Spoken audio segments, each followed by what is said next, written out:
Bonjour à tous et bienvenue à tous. Nous sommes très heureux donc, de vous recevoir au cœur de notre cave L'Étoile. Et quand on me dit le cœur, c'est vraiment le cœur de la cave. Je crois que ça a été les étudiants qui ont souhaité faire cette restitution ici. Donc nous sommes réunis aujourd'hui essentiellement pour assister ou participer, selon que vous souhaitiez que ce soit interactif, à la restitution d'un travail de 6 mois qui a été réalisé par les étudiants de l'Université de Perpignan sur le thème valorisation de l'onotourisme par la cave de l'Étoile.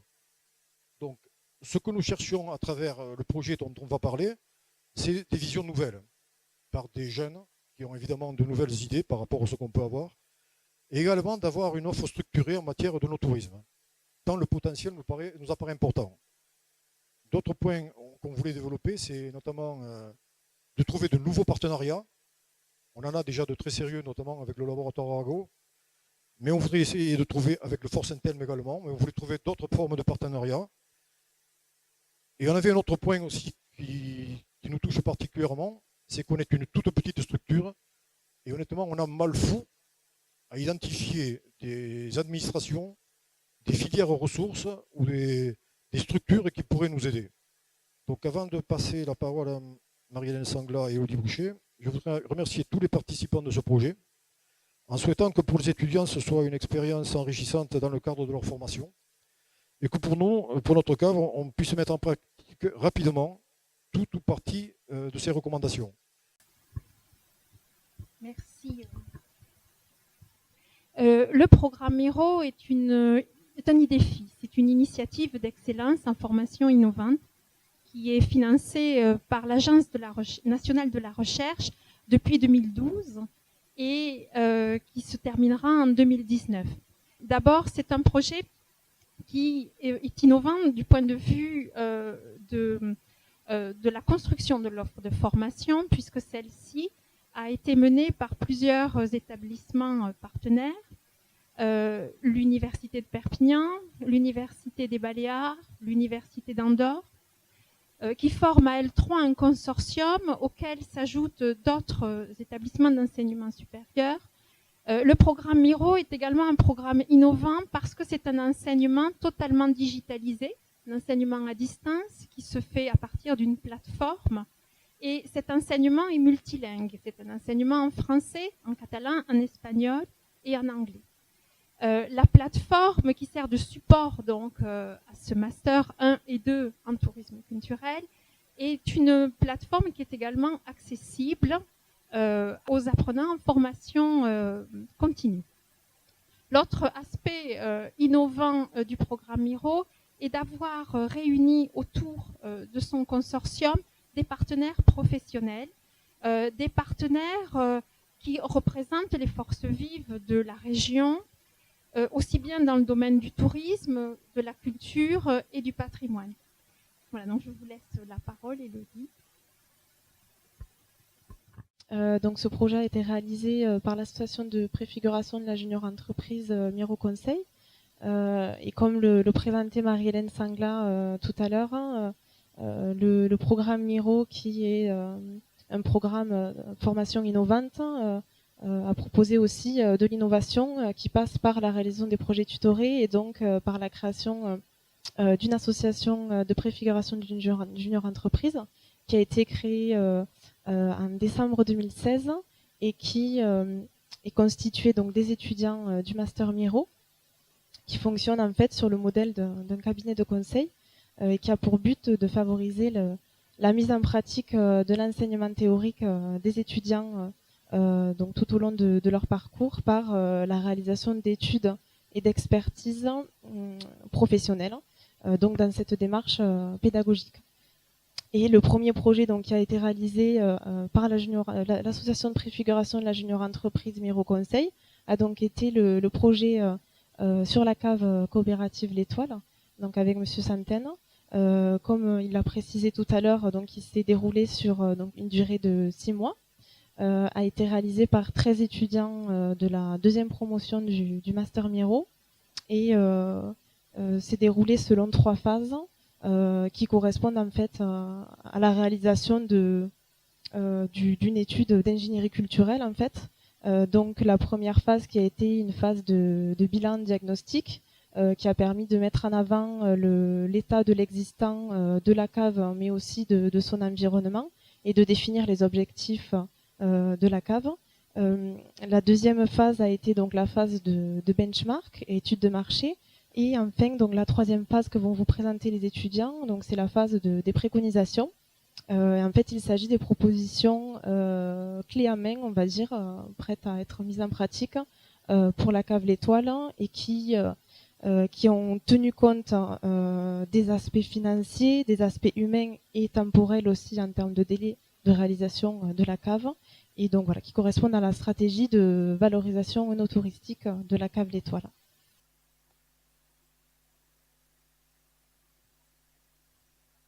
Donc pourquoi un projet d'œnotourisme pour l'Étoile? Donc pour commencer, l'identité de la cave a été au centre de nos réflexions tout au long du projet, le positionnant ainsi comme élément central de l'étude. Les préconisations que l'on va vous exposer s'inscrivent dans cette ligne directrice de valorisation et préservation d'un patrimoine culturel et national exceptionnel. La mise en tourisme proposée tient compte des différents publics pour une fréquentation tout au long de l'année, ce qui représente un fort potentiel économique. Ces publics sont variés, ce qui place l'interculturalité en fil conducteur dans la mise en tourisme du site. Travailler sur l'approche interculturelle des publics aura des conséquences directes sur le management de l'équipe et sur l'aménagement même de la cave pour s'adapter, tout en conservant son identité pour améliorer les difficultés d'un contexte actuel. L'offre sera développée grâce à des partenariats solides autour de labels structurants. En effet, enrichir l'offre œnotouristique en constituant un réseau au sein de la région avec divers partenaires nous semble primordial. L'implication du personnel dans la démarche interculturelle est essentielle. Celle-ci est capable de véhiculer une image valorisante du site à travers une communication réfléchie et structurée lorsqu'elle est formée, afin de pouvoir promouvoir la production des ventes de la cave. Donc les actions que nous avons proposées s'inscrivent dans une démarche globale de mise en tourisme co-constructive menée en interne. Ce projet s'articule autour de 4 grands axes que l'on va vous exposer. Donc le premier est proposer un accueil personnalisé des différents publics. Le second, structurer la communication et l'identité visuelle. Puis travailler en réseau et renforcer les partenariats. Et enfin, réaménager les espaces. Donc nous avions d'abord pensé à 2 préconisations pour connaître le public déjà présent à la cave. Donc mettre en place un questionnaire de satisfaction à la fin de chaque visite. Et ces informations, les informations recueillies du coup avec ce questionnaire permettront de créer des fiches clients, d'évaluer l'offre de la cave et ainsi de savoir ce qu'il doit être amélioré ou non. Nous avions pensé aussi à la création d'un fichier client, donc de créer une base de données avec toutes les informations correspondantes à chaque visiteur pour pouvoir créer une campagne de mailing, donc fidéliser la clientèle en leur envoyant les informations sur les événements organisés par la cave et comptabiliser les visiteurs. Nous avions pensé à des visites adaptées aux non-francophones, les proposer des visites en anglais, allemand et espagnol, entre autres, et également de penser à des activités de découverte en famille. Donc ça peut être des activités comme viticulteur pendant un jour, ou des activités typiques telles que la récolte, ou même une histoire de la cave. Donc c'est des visites théâtralisées ou des jeux de piste au sein de la cave. Nous avons pensé également à la communication papier. Donc cette proposition rejoint celle de la mise en place d'une charte graphique dans l'objectif de rendre l'identité de la cave plus claire et lisible. Ensuite, on a pensé à exploiter les réseaux sociaux, bien que la cave L'Étoile est aujourd'hui présente sur les réseaux sociaux, mais ces interventions doivent être optimisées, principalement sur Facebook, Twitter et Instagram, qui sont les principaux réseaux utilisés. Nous avons pensé également aux produits dérivés. Il faut diversifier les supports de communication et créer de l'intérêt potentiel pour le client en créant des produits dérivés porteurs de la marque de la cave. Donc c'est une fidélisation des clients et cela pourrait augmenter les ventes également. Cependant, un élément n'est pas à négliger. Travailler seul et replié sur soi-même limite le développement touristique d'un lieu. C'est pour ça que nous allons maintenant voir les partenariats que peut développer l'Étoile, ainsi qu'un maillage à créer entre plusieurs sites similaires. Alors concrètement, qu'est-ce que c'est développer un réseau des partenariats? Ça peut paraître très flou comme ça. D'abord, c'est obtenir des labels. Un label, c'est tout simple, c'est quelque chose qui permet qui est un gage de qualité et de reconnaissance. Le label le plus connu par ici, c'est le label Sud de France. les vins de la cave sont déjà labellisés par Sud de France. Toutefois, Sud de France, c'est pas qu'un label pour les produits, c'est aussi un label de qualité tourisme qui est reconnu par Atout France et qui certifie la qualité dans l'accueil du public. Intégrer l'offre Sud de France, ça nous paraît essentiel pour la cave, notamment avec la fusion des anciennes régions Midi-Pyrénées et Languedoc-Roussillon, puisque ça en fait de fait la région Occitanie la plus grande région vinicole au monde. On a aussi pensé au label Entreprise du patrimoine vivant. Enfin, deux autres labels peut-être auxquels nous avons pensé. D'abord le label Tourisme et Handicap, et enfin le partenariat d'Atout France qui s'implique aussi énormément aujourd'hui dans la promotion du vin et de la culture française de la vigne en France et à l'étranger. Les préconisations suivantes, au-delà des labels, c'est d'abord d'impliquer le personnel dans la démarche œnotouristique via des formations en œnotourisme, par exemple au CFA de Perpignan. Il serait intéressant de formuler une offre spécifique pour le public professionnel. Ça nécessite aussi un soutien ambitieux, et en ce sens, la région Occitanie s'est justement engagée très récemment en faveur du tourisme en proposant 2 dispositifs, le Pass Tourisme et le CDIT, qui sont deux projets complémentaires. Le Pass Tourisme pour les projets de plus petite envergure et le CDIT pour les projets de plus grande envergure, et qui permettent justement de financer l'innovation et l'amélioration de l'offre touristique en Midi-Pyrénées, en Occitanie. Alors toutes les préconisations que nous avons faites avant nous ont en fait amené à penser un nouvel aménagement de la cave pour améliorer l'expérience de visite et l'expérience de dégustation, et mettre vraiment au centre de la visite en fait le patrimoine architectural et l'histoire de la cave. Donc voilà, je vois que certains d'entre vous l'ont déjà dans les mains. Un petit livret a été imprimé en fait qui rassemble l'intégralité des préconisations. On vous remercie de votre attention.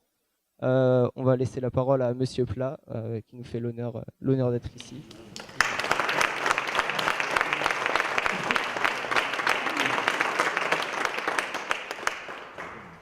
L'objectif de la région en matière du tourisme, il est simple. Le constat, c'est que chez nous, nous accueillons à peu près 32 millions de touristes en France, de touristes en gros sur la région, sur les 85 millions de touristes français, ce qui est énorme. Le problème, c'est que ce sont essentiellement des touristes français. On n'est pas assez bon à l'international, alors que nos produits, nos productions, nos prestations, je ne sais pas combien de sites, je crois qu'il y a 8 sites UNESCO sur la région, sont de niveau international. Donc on n'est pas bon sur ces clientèles-là. Et l'objectif, c'est justement d'aller chercher ces clientèles à l'international, donc d'apporter de la valeur ajoutée à nos produits, à notre communication, en essayant de changer notre façon de faire.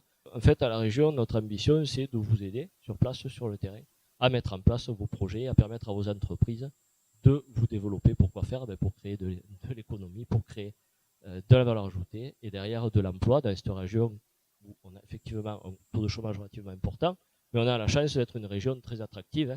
Et puis tous ces jeunes qui sont à la fac de Perpignan ou ailleurs, dans les CFA, c'est eux qui vont construire la région de demain. Donc à vous, et ça je tenais à vous remercier, vous féliciter, la cave, à nous, la région et les pouvoirs publics, de les aider à réaliser leur formation de la meilleure des façons possibles, et surtout à leur donner envie, une fois qu'ils seront dans la vie active, de continuer à exercer leurs compétences et leur savoir ici, chez nous, plutôt que d'aller ailleurs. Voilà, en tout cas, merci, félicitations à vous pour cette démarche-là.